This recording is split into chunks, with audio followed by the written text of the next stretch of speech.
اعوذ باللہ من الشیطان الرجیم بسم اللہ الرحمن الرحیم۔ اب یہ جو بقیہ 3 رکوع ہیں 21ویں پارے میں آ رہے ہیں، یہ جیسا کہ میں نے عرض کیا اس میں 2 لڑیاں ہیں بٹی ہوئی۔ ایک لڑی ہے خطاب اہل ایمان سے، یہاں ایک جگہ آپ کو مل جائے گا کہ براہ راست خطاب بھی ہے، یا عبادی الذین آمنوا، یا ایھا الذین آمنوا والا جو ہے کہ جو مدنی صورتوں میں جو خطاب کا صیغہ ہے وہ تو یہاں بھی نہیں آیا، لیکن براہ راست خطاب کیا ہے۔ لیکن یہ کہ اگر گنتی کریں گے تو کچھ 10 احکام اور دیے گئے ہیں ان لوگوں کو جو دین کے لیے کسی محنت کے اندر جد و جہد میں، اس کو غالب کرنے کی کسی کوشش میں، اس کی تحریک میں، اس کی دعوت میں لگے ہوئے ہوں، اور اس میں ان کے لیے مصائب ہوں، مشکلات ہوں، تکالیف ہوں، پریشانیاں ہوں، تو ان کے لیے کیا ہدایات ہیں۔ سب سے پہلی ہدایت 100 ہدایتوں کی ایک ہدایت، اتل ما اوحی الیک من الکتاب، تلاوت کرتے رہا کرو اس شے کی جو وحی کی گئی ہے آپ کی جانب کتاب میں سے۔ یہی ہم پڑھ چکے ہیں سورہ کہف میں بھی، وَاتْلُ مَا أُوحِیَ إِلَيْكَ مِن كِتَابِ رَبِّكَ لَا مُبَدِّلَ لِكَلِمَاتِهِ وَلَن تَجِدَ مِن دُونِهِ مُلْتَحَدًا۔ وہی بات، سب سے بڑا سہارا بندہ مومن کا کیا ہے؟ اللہ پر جتنا یقین ہوگا، اللہ پر جتنا بھروسہ ہوگا، اللہ سے جتنا تعلق ہوگا اتنا ہی صبر کرے گا۔ وَاصْبِرْ وَمَا صَبْرُكَ إِلَّا بِاللَّهِ، اور اللہ کے ساتھ تعلق کا سب سے بڑے ذریعہ یہ قرآن مجید ہے۔ طرفوا بِأَيْدِيكُمْ وَطَرَفُوا بِيَدِ اللَّهِ، اس کا ایک سرا تمہارے ہاتھ میں ہے، ایک سرا اللہ کے ہاتھ میں ہے۔ القرآن حبل اللہ الممدود من السماء إلى الأرض، حضرت عبداللہ ابن مسعود کی روایت کردہ حدیث ہے، حضور نے فرمایا یہ اللہ کی رسی ہے، مضبوطی کے ساتھ تھام لو اس کو، یہ تنی ہوئی ہے زمین سے آسمان تک۔ تو واعتصموا بحبل اللہ جميعا، تو اس کے لیے یہ کہ قرآن پڑھا کرو۔ اتل ما اوحی الیک من الکتاب واقم الصلاۃ، اور قرآن کے بعد نمبر 2 نماز قائم کرنا۔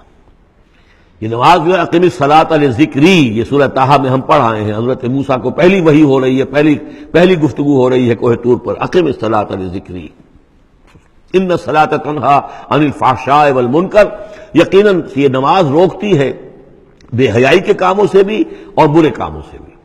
وَلَذِکْرُ اللَّهِ اکبر، اور جان لو اللہ کا ذکر سب سے بڑی شے ہے۔ یہاں ذکر کو علیحدہ نہ سمجھیں، یہی ذکر ہے، قرآن جو ہے الذکر ہے۔ ہم نے سورہ ہجر میں دیکھا الذکر، انا نحن نزلنا الذکر وانا لہ لحافظون، تو ذکر میں سب سے پہلے قرآن ہے۔ نمبر 2 اقم الصلاۃ لذکری، نماز قائم کرو میری یاد کے لیے۔ قرآن تو ہے ہی مجسم ذکر، نماز ذکر کے لیے ہے۔ اور تیسری چیز کیا ہے؟ ادعیہ معصورہ ہیں محمد رسول اللہ صلی اللہ علیہ وسلم کی، زندگی کا ہر کام کرتے ہوئے دعا ہے۔ آپ بیت الخلاء میں داخل ہو رہے ہیں تو دعا ہے، نکل رہے ہیں تو دعا ہے، گھر سے باہر جا رہے ہیں دعا ہے، گھر میں داخل ہو رہے ہیں دعا ہے، شیشہ دیکھا ہے تو دعا ہے، کپڑے بدلے ہیں دعا ہے، ہر کام کیجئے وہ، لیکن یہ کہ آپ کا اس وقت اللہ کے ساتھ ذہنی رشتہ قائم رہتا ہے۔ چوتھے نمبر پر جو بھی اور حضور نے فرمائے ہیں، یہ 33 مرتبہ سبحان اللہ، 33 مرتبہ الحمدللہ اور اللہ اکبر، یہ بھی ذکر ہے۔ تو یہ تمام شکلیں ذکر کی ہیں، صرف کسی ایک شے کو ذکر نہ سمجھے ہمارے ہاں یہ بن گیا بس اللہ اللہ کر رہے ہیں تو ذکر ہے، نہیں، ذکر میں سب سے پہلے قرآن کی تلاوت ہے۔ اتل ما اوحی الیک من الکتاب واقم الصلاۃ ان الصلاۃ تنہی عن الفحشاء والمنکر ولذکر اللہ اکبر واللہ یعلم ما تصنعون۔ ایک تو یہ ہدایت ہو گئی، اللہ خوب جانتا ہے جو تم کر رہے ہو۔ دوسری ہدایت ولا تجادلوا اہل الکتاب الا باللتی ہی احسن، جنہیں پہلے تم سے کتاب دی گئی تھی ان سے جھگڑا مت کرو مگر بہترین طریقے پر، ان سے بات کرو تو بڑے ہی اسلوب سے کرو، خوبصورتی سے کرو، بات کو سمجھانے کے لیے کرو، ان کی توہین نہ ہو کہ جذبات کو آپ بھڑکنے نہ دیں، ان میں حمیت جاہلی جو ہے اپنی امکانیت تک تو کوشش کریں کہ وہ بھڑکے نہ، باقی پھر وہ جو کرتے ہیں اللہ کے ہاں وہ ذمہ دار ہوں گے، لیکن ان سے گفتگو کرو تو بڑے عمدگی کے ساتھ کرو۔ الا الذین ظلموا منہم، سوائے ان کے جو ان میں سے نا انصافی پر تل گئے ہوں۔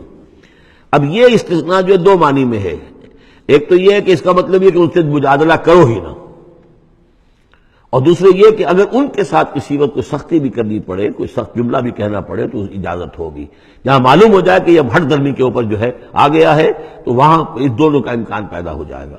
وَقُولُوا، لیکن تمہیں ان سے کہنا کیا ہے یہ بھی سمجھ لو، تاکہ اب اس کو یہ سمجھیے کہ یہ ہمیں مسلمانوں میں جب کام کرنا ہے، مسلمان سو گئے ہیں، بھول گئے اپنے سبق کو، انہیں یاد دلانا ہے تو اسی انداز میں انہیں یاد دلانا ہے۔ قولوا آمنا بالذی انزل الینا وانزل الیکم، ان سے کہو بھائی ہم تو ایمان رکھتے ہیں اس پر بھی جو تو ہماری طرف نازل کیا گیا اور اس پر بھی جو آپ کی طرف نازل کیا گیا۔ وإلہنا وإلہکم واحد، اور یہ تو نہیں ہے کہ ہمارا خدا کوئی اور ہے تمہارا خدا کوئی اور ہے، ہمارا الہ اور تمہارا الہ ایک ہی تو ہے، وَنَحْنُ لَهُ مُسْلِمُونَ، اور ہم تو اسی کے سامنے فرما بردارانہ اپنا سر جھکا چکے ہیں۔ وَكَذَلِكَ أَنزَلْنَا إِلَيْكَ الْكِتَابَ، اے نبی اسی طرح ہم نے آپ کی جانب بھی کتاب نازل کی ہے، فَالَّذِينَ آتَيْنَاهُمُ الْكِتَابَ يُؤْمِنُونَ بِهِ، تو وہ لوگ جنہیں ہم نے کتاب دی ہے، یہود اور نصارہ، ان میں بھی وہ لوگ ہیں جو اس پر ایمان لائیں گے یا جو ایمان لا رہے ہیں، جیسا کہ ہم پڑھ چکے ہیں کہ وہ آئے تھے کچھ لوگ جو حبشہ سے ایک وفد کی شکل میں، اور مکے والوں نے انہیں ستایا بھی، استہزاء بھی کیا، لیکن وہ لوگ وہ تھے جو پہلے حضرت عیسیٰ پر ایمان رکھتے تھے، عیسائی تھے، اور اب محمد پر بھی ایمان رکھتے ہیں، تو اللہ تعالیٰ نے ان کو دوہرا اجر دیا، مرتين۔ وَمِنْ هَؤُلَاءِ مَن يُؤْمِنُ بِهِ، اور ان میں سے یعنی مشرکین مکہ میں سے بھی بہت سے لوگ ہیں جو ایمان لائے ہیں اور بھی لا رہے ہیں یا لائیں گے۔ وَمَا يَجْحَدُ بِآيَاتِنَا إِلَّا الْكَافِرُونَ، اور ہماری آیات کا انکار تو نہیں کرتے سوائے وہی کہ جو ناشکرے ہیں اور جو کفر کر اڑ گئے ہوں۔ اب ایک اور دیکھیے دلیل، اب یہ حصہ جو ہے یہ دوسری ڈوری آ گئی کہ جس میں روئے سخن جو ہے مشرکین کے ساتھ رد و قضا والی بات ہے۔ وَمَا كُنْتَ تَتْلُو مِن قَبْلِهِ مِن كِتَابٍ، ارے نبی آپ تو اس سے پہلے، اس قرآن کے آپ پر نازل ہونے سے پہلے آپ کوئی کتاب پڑھتے ہی نہیں تھے، آپ دنیاوی اعتبار سے پڑھے ہوئے آدمی ہیں ہی نہیں، آپ نے تعلیم حاصل کی نہیں، لکھنا پڑھنا سیکھا نہیں۔ وَلَا تَخُطُّهُ بِيَمِينِكَ، نہ ہی آپ اپنے داہنے ہاتھ سے کچھ لکھتے تھے، کوئی کتاب لکھتے تھے، نہ پڑھتے تھے نہ لکھتے تھے۔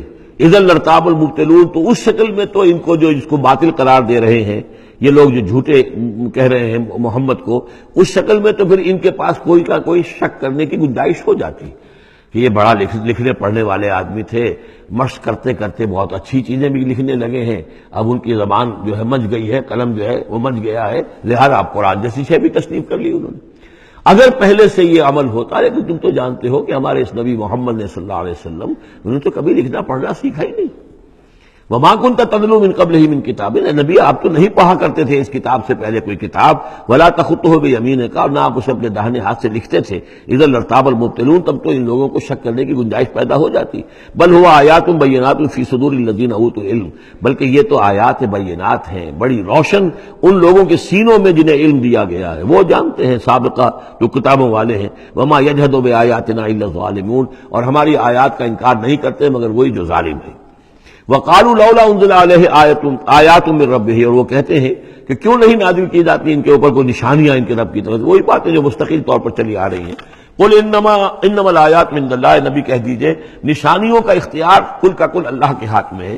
وَإِنَّمَا أَنَا نَذِيرٌ مُّبِينٌ، اور میں تو صرف واضح طور پر خبردار کر دینے والا ہوں۔ أَوَلَمْ يَكْفِهِمْ أَنَّا أَنزَلْنَا عَلَيْكَ الْكِتَابَ يُتْلَىٰ عَلَيْهِمْ، کیا ان لوگوں کے لیے یہ نشانی کافی نہیں ہے کہ اے محمد ہم نے آپ پر یہ کتاب نازل کر دی ہے جو ان کو پڑھ کر سنائی جا رہی ہے؟ کیا یہ قرآن معجزہ نہیں ہے؟ کتنی مرتبہ ان کو چیلنج کیا گیا اس قرآن جیسی ایک صورت ہی بنا لاؤ، 10 صورتیں بنا لاؤ، کیا یہ معجزہ نہیں ہے؟ کیا یہ عاجز نہیں آ چکے ہیں؟ اولم یکفہم، تو کیا یہ نشانی ان کے لیے کافی نہیں؟ اگر تو حق کا طالب ہو، ہدایت کا طالب ہو، تو یہ نشانی بھی کافی ہے۔ اولم یکفہم انا انزلنا علیک الکتاب یتلی علیہم ان فی ذلک لرحمۃ وذکری لقوم یؤمنون، یقیناً اس میں رحمت ہے اور یاد دہانی ہے، تذکیر ہے ان لوگوں کے لیے کہ جو مانتے ہیں۔ قل کفی باللہ بینی و بین شہیدا بینکم شہیدا، کہہ دیجئے میرے اور تمہارے درمیان اللہ کافی ہے بطور گواہ، وہ جانتا ہے کہ اس نے مجھے رسول بنایا ہے، وہ جانتا ہے کہ قرآن اس نے مجھ پر نازل کیا ہے۔ یعلم ما فی السماوات والارض، وہ جانتا ہے جو کچھ کہ آسمانوں میں اور زمین میں ہے۔ والذین آمنوا بالباطل، اور وہ لوگ جو باطل پر ایمان رکھتے ہیں، وکفروا باللہ، اور اللہ کا کفر کرتے ہیں، اولئک هم الخاسرون، یقیناً وہی لوگ ہوں گے جو خسارے پانے والے ہیں۔ ویستعجلونک بالعذاب، یہ جلدی مچا رہے ہیں کہ لے آؤ عذاب۔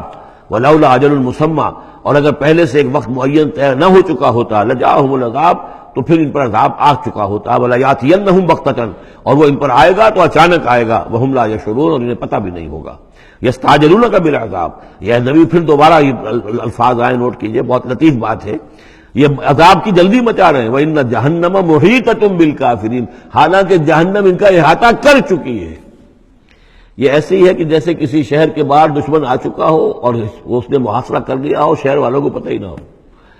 تو اس طریقے سے وہ چونکہ غیر مرئی ہے جہنم، نظر نہیں آ رہی، ورنہ حقیقت میں تو جہنم ان کا احاطہ کر چکی ہے۔ یوم یغشاہم العذاب، جس دن کے عذاب ان کو آ کر ڈھانپ لے گا، ان پر چھا جائے گا، من فوقہم ومن تحت ارجلہم، ان کے اوپر سے بھی اور ان کے نیچے سے بھی، ان کے قدموں کے نیچے سے بھی۔ ویقول ذوقوا ما کنتم تعملون، اور پھر کہا جائے گا چکھو اپنے کرتوتوں کا مزہ۔ صدق اللہ العظیم۔